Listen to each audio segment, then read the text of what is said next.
All right, guys, let's move on to our next topic. It's brought to us by Mazda, moving the game forward. For those who believe it's not just about playing the game, it's about redefining it, because these moments do more than win. They push what's possible. They remind us to go that extra yard, shift into that extra gear, and keep the game moving forward. When you follow what moves you, the unexpected is only the beginning, and just like there's more to every highlight, there's more to every Mazda. Mazda, move and be moved. Guys, I called G. Bush last night, and I said, G, we used to do fence riders on Thursday. I'm not sure if we're going to be able to do fence riders because the Guardians are playing. We're going to spend a lot of time on the Guardians. And something happened in the Browns locker room that is going to lead first take, and I feel like we'd be missing out if we don't at least give our 2 cents on it. We talked about it for a second at the end of yesterday's show, but in case anyone missed it, Dillon Gabriel was named the starter. Dillon then had his press conference before the team left to Berea, and he had a quote, which we're going to play for you in a second, that a lot of people thought was a shot at Shedeur Sanders. And I'm curious if you guys understand what it was. And then Shedeur spoke to the media afterwards. No. We're going to play you both Dillon Gabriel and Shedeur Sanders, and then we'll figure out if this is something or if this is a giant ball of nothing. But here's Dillon Gabriel first, and then Shedeur Sanders second. I think it's funny because, I got a text from a good buddy of mine, and he sent me a picture of a fire station, and like, it's kind of like, why are you sending that, But when he sends it, he just lists the obvious, right? Like, doors are open, garage doors are open, like, things are ready to go, and, like, they're just waiting on that phone call to, like, respond surgically. And, like, just what a great representation of, like, the job I had and being ready for that moment. And I think, I smile because it's, like, a moment you prep for and you are extremely excited for, but also got to realize that it's extreme focus, and that's what I've continued to harp on. But you wait for the perfect time, you're going to wait a whole lifetime. So for me, I've always been ready. This is why How would that be a knock at Shedeur? This is exactly why I hate the media. Oh, the media is to blame? That's what I'm talking about. They always trying to fans pin, are to blame. They trying to pin people against each other. This is ridiculous. You guys don't. If you guys don't listen to rap music, you will never understand. Like, they're like, is so and so dissing someone? You're like, no, them is just regular bars. These are regular bars. But wait a second, Tyvus. How is the media to blame for this? Who said that they put this was a shot at Shedeur? Yeah, who was saying this, Mike? I'll find a million Twitter accounts. Were there right any now. media members saying this? No, most. I think one did. I think Acho did, but I'll double check on yes. Oh my God. Emmanuel Acho said that? Hey, listen, Acho out of his mind. Acho, hey, listen, Acho been going crazy. He told Shady McCoy. We got to stop this. He said if he wasn't black, he wouldn't act like that. I said, wait, Emmanuel, wait a minute, bro, you can't. Wait. He said to Shady McCoy, what? He said Shady wouldn't act. No, he said Shedeur Sanders wouldn't act like that if he wasn't black. And I said, I wouldn't have believed it if somebody didn't send me the clip. Wouldn't act like what, in terms of the mime thing that we're going to get to? Immature and silly if he was. White guys don't ever act immature and silly? I was like, wow. Gee, just so everyone's on the same page. Yeah, go ahead. This is what Shedeur then said when asked questions after Dillon Well, spoke. what about what Acho? Did Acho say something? Well, I wanted you guys to see what Shedeur said, just so we're all working on the same page. So we set the table. But this is Shedeur in the locker room. We played this clip at the end of But yesterday's show. you're setting it up, Mike, as if this was a response to what Dillon Gabriel there's said. No, people are saying this was a response. And I'm asking you guys, do you think this is a response to Rex Ryan, to Dillon Gabriel, or just a nothing? Right. So this is what happened in the locker room afterwards. Quarterback.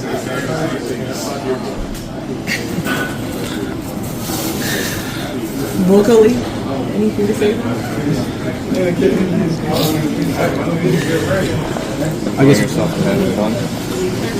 guess one more. I guess what do you think you have to show to the coaches just to have that belief in you that you can be ready. What can you say?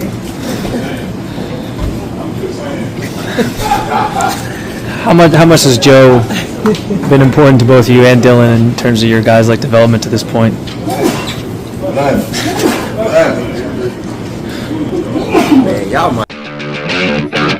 I thought talking about it. G, so what do you make of this? You and I spoke on the phone yesterday. Yeah, We're in go ahead. alignment that this is a nothing Go ahead, burger. Simon. So what do you make of it? You asking me or G? G first. Okay, so here's what it is. So if you guys didn't know, we'll break it down for you as the world turns in the world of Cleveland Browns and quarterbacks. So Rex Ryan comes out, and Rex Ryan says, you know, he has this fake explosion about, you should be ashamed of yourself. If I know it, everybody around the league knows it. You need to get in the front of the classroom, and you need to be in the front. He's sitting there with his arms crossed. He's always talking and running his mouth, right? So then there's pictures that come out where it actually shows Shedeur Sanders. As a matter of fact, go watch the Ultimate Browns. I break this down eloquently on the Ultimate Browns, where I'm saying, oh, here he is in the front row right here. Here he is in the front row right here. Here he is in the front row again, in all different types of meetings and different things with the Cleveland Browns. So he's basically saying to Rex Ryan and a lot of people in the media, if I say something, it's a problem. The week before, on ESPN Cleveland, they pointed out the fact that they didn't like the fact that Shedeur had a backwards hat on. A picture comes out with a backwards hat from Ben Roethlisberger. Who didn't like it? What do you mean? Who said something? Oh, this was on ESPN Cleveland. I believe it was Aaron. Go ahead, man. He had a problem with him wearing a backwards hat? Yes, I covered that also on the channel. They had a picture of every other quarterback with a backwards hat that ever wore it, and I'm talking about Hall of Famers Tom Brady, Matt Stafford, Ben Roethlisberger, Aaron Rodgers, continue, et cetera, et cetera, et cetera. We also talk about the thing where he goes up to the kicker and consoles him, say, it's okay, man, you'll get it the next time. Mm-hmm. There was multiple tweets talking about people. He just wanted to be in the camera. So you can't even go up to your teammate and say, it's okay, you just wanted to be in the camera. Yeah. So then you throw the Rex Ryan thing up there. So Shedeur is saying, listen, man, you're damned if you do, damned if you don't. That's a fact. At the end of the day, I'm going to sit here and I'm going to move my mouth, because here's the point. You're asking me all these questions.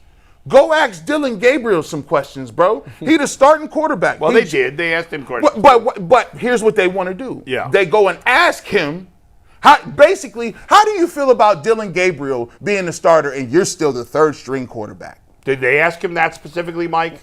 How do you feel about that? I just want to know. Was that asked specifically? How do you I mean, I can barely hear the question. at the end of the day, Yeah. At the end, he's trolling. At the end of the day, bro, he's a third string. Right now, he's a third string quarterback. There's no other quarterback. If anybody else in the league got changed, they wouldn't go to the third string quarterback and ask him questions. Like, so that's one. Two, as soon as he say anything, whether we've said on this show multiple times that he's carried and conducted himself professionally. There was nothing he said that everybody was like, oh no, he's out of line with that. It hasn't been one of those moments. And yet people still find things to still make him criticize him and make it seem negative. Just like the one off of, I look around the league and I know I'm a better quarterback than everybody. So what am I supposed to say? I look around the league and I know I'm the worst trash? quarterback. Like, what you want me to say? Yeah. So it's like, no matter what he says, somebody gonna spin it and make it negative. So his response is, I'm gonna just mouth some stuff to y'all because if my name wasn't Shedeur Sanders, you wouldn't even be asking me these questions to begin with. And then on top of all of that, after the thing came out, you got the Rex Ryan thing. Then after he said the comment about the I'm better than the league, I'm pretty sure probably the Browns probably walked over to him and said, "Hey, you got to chill out a little bit." Don't say nothing. So this is his response, like, "All right, well, guess what? I'm gonna do this." Because what he could have did was he could have said, "You know what? I'm not talking today." Then it would have been, "Oh, Shedeur Sanders." They announced Dillon Gabriel. Shedeur Sanders is upset. He won't even talk to the media. So like, what is he supposed to do? Nah, you're not gonna get that off. What is this man supposed to do? Okay, so I got a bunch of things I want to say here. Criticizing him for wearing a backward hat is stupid.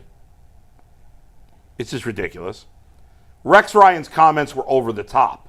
Now, if Rex Ryan has heard that Shedeur Sanders is not working, if he's truly heard that Shedeur Sanders is not working hard enough behind the scenes, okay, then if that's true, and I don't know that it is, but if it is, then there's fair to be some criticism, but his criticism was way over the top, in my opinion. Anybody saying that Dillon Gabriel was taking a shot at Shedeur Sanders with his comments is an idiot. And those people have their own agendas too. Anybody say, we talk about media members having agendas. Anybody saying Dillon Gabriel was taking a shot at Shedeur Sanders, you have an agenda. I've never heard. That's the most absurd thing. There was zero he said in there. I don't even understand what he possibly said there that you could take as a shot at Shedeur. He said perfect timing, and one of Shedeur's songs is called Perfect Timing. Oh my God! Come on, give me a break. Give me a break. That's reach God. I'm almost there. Let me reach for it. And while yes, I think Shedeur, listen, I don't like what Shedeur did yesterday. I don't like it. I think he's shown a lot of maturity overall since he's been here. I thought that was a sign of immaturity, in my opinion. Now, maybe in his mind, he's like, I'm just going to goof around here. I didn't like it. I do think the local media, and to be fair, I don't ever listen to ESPN radio. So I don't, it's not. There's nothing. I listen to everything. Okay. I just see the clips on To me, Twitter. there's nothing worth listening to on that station, so I don't ever listen to it. As soon as we embarrassed them 6 months into my time here with Dustin and got their hosts off the air, there's nobody worth listening to on that station, in my opinion. All right, there's a lot of phoniness there. There's a lot of agenda playing. There's a lot of clicks there. There's a lot of that. We all do clicks sometimes. No, we don't. I try to never do clicks, but sometimes on this show we do clickbait, and I don't like it, but it is what it is. So I don't pay attention there. I would say by and large, G, if we're fair about it, there's been a lot more unfair criticism of Shedeur Sanders from national media than there has been from local I don't media. agree with that at all. Really? I don't agree with it at all. Okay. At all. From the Browns beat reporter? Oh, Tony Grossi is out of pocket. Tony Grossi. He's a Browns beat besides reporter him, and local. He's a clown.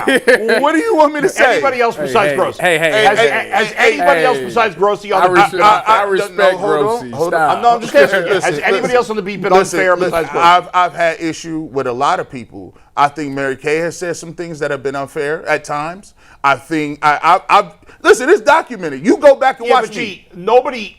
I'm not speaking to the sports radio host, but Mary Kay, she's not purposely being unfair to Shedeur. I don't buy that. Purposely or just being unfair is two different things.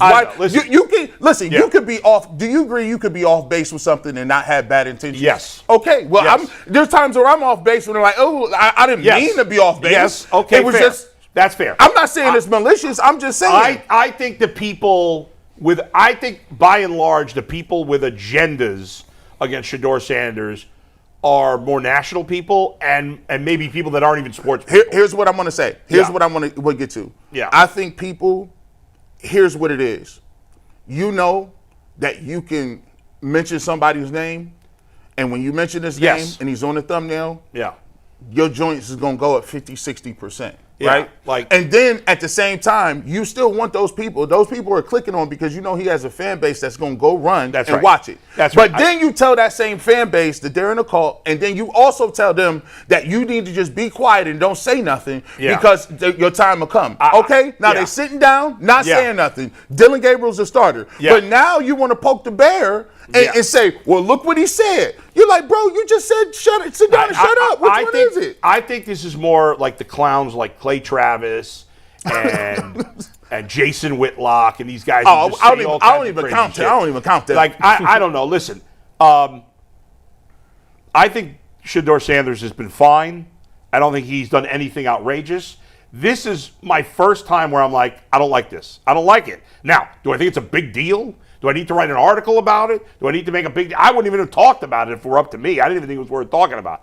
I don't like it. I'm not going to be a phony because I'm afraid that people are going to get mad at me if I'm critical ever about Shedeur Sanders. I didn't like it. I get what you're saying. He's probably a little frustrated by the coverage he's gotten. I would be frustrated too. His celebrity brings positives and negatives. The negative is that people, it's just like Tim Tebow. Like, his fans used to rub me the wrong way. Right? Like, I was like, why is Tim Tebow getting all this conversation? He can't play in the NFL. He can't throw the ball. It was insane that he's drafted in the first round. And people were obsessed with him. And I found it very annoying. And I think there's some people that feel that way, rightly or wrongly, about Shedeur. And so some people who have their agendas in general are going to go down this road. Here's what but I'm not going to say that I like this. Personally, I wish he would have just stayed professional and answered questions. Exactly. Personally. Yes. But I do understand why he did what he did. I get it. All that this time, he's handled the press wonderfully. He's answered questions wonderfully. So I wish he could have stuck to his gun and just said, you know what, I'm happy for Dillon Gabriel. He's done an excellent job. Joe's my guy. Joe's been great to us this whole entire time. When they ask about him not being at the twos, I would say it's still work that needs to be done. I'm working hard every day to become. I get it. It quarterback can be frustrating. of this team. I hated to see the hate. Don't let the haters drag you down to their level. Well, here I agree. I agree with that. I agree with certain aspects, but at some point in time, when Rex Ryan is coming back saying the same thing that had you slide in the draft to begin with, unnamed narratives, unnamed. Yeah. So when you say if I know it, everybody in the league knows it. Yeah. You're lying, Rex Ryan. The pictures are right there. When you this trope, and we'll finish on this. This trope that you're lazy and you don't want to do stuff has been a trope on quarterbacks of color for years. That is correct. Yes. It has been. So when you start throwing out that you don't have the cognitive ability, you're not smart, and they juxtapose that with the guy who's saying you're a supercomputer. You're a supercomputer, but you're lazy and you don't want to put the work in. Then you have a problem because you're consistently attacking my character, even though you see me out at Baldwin Wallace throwing the football, even when you see me doing extra. His arm was so sore because he stayed after practice for weeks and weeks and weeks just throwing the football. But yeah, every time you want clicks, you want to throw the narrative that you're lazy and less than. I can understand when he wants to get a little angry and excitable because at some point in time, you got to stop sitting back taking in darts. Here's the thing I would say to him. Hey, what you do, your point was made. Here's now what you do. Tuck yourself away and get ready to play. Your point was made. Yeah. You don't have to go back and forth with Rex Ryan. Right. You know what they're going to bring. You know what's just coming with it. So what you do now is you say, okay, log that away. Now when I get my opportunity, it's time to go. I just think in the end, if he would have done what Tyvus did, to me that shuts up Rex Ryan even more. It's like, look, wait, you bashing this guy. He didn't come back at you. Now he didn't. I mean, he didn't directly. I don't know. It's a We got really the perfect person to ask tough about this. situation.